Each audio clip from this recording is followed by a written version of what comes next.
In the first Philologism video, I uncovered the history behind the spelling of Wednesday. Island is another word with a confusing spelling. The S is never pronounced, so how did it get there? I'll explain in this video.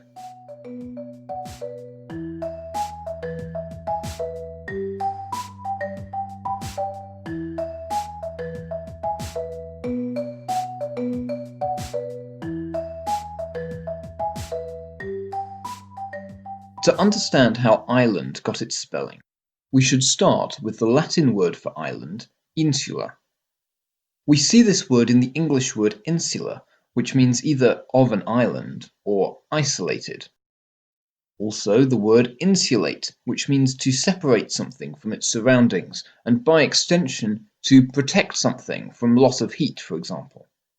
Heat will be retained within and won't escape from a well-insulated house. You can see how all these meanings extend from the properties of an island, which is isolated and protected by the water which surrounds it. As Latin developed into the Romance languages, the N sound in insula was lost. This also happened to the word insulatus, made into an island, which eventually gives us the English word isolated, and from there the words isolate and isolation. Back to how insula changed in the Romance languages. The Old French word gave English the word isle, which lost the S, just like the modern French word it became. But in the 16th century, lots of words had their spelling changed to be closer to the original Latin words they came from. For example, the word debt gained a B because it comes from the Latin word debitum, even though the B is never pronounced in English. And something similar happened to the word isle, which became isle with an S, because the Latin and Old French words had an S. So that's how isle, another word for island, gained an S. But what about the word island? Well, it sort of happened in the same way. Originally there was no S.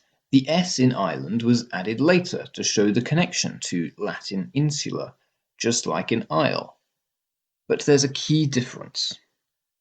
The word island doesn't come from Latin insula. In fact, there's no S anywhere in its etymology. It doesn't have its roots in French or Latin, but in Germanic. When the spelling was changed in the 16th century, a mistake was made. Because island and isle have the same meaning and sound similar, it was thought that they were both from Latin insula. But the two words have different etymologies. They're completely unrelated. And that's how a mistake in figuring out the word's history led to island having a silent S. Did anything in this video surprise you? Are there features of language you've always wondered about? Leave a comment. While you're here, like, subscribe and hit the bell icon so you'll get another video from Philologism every week.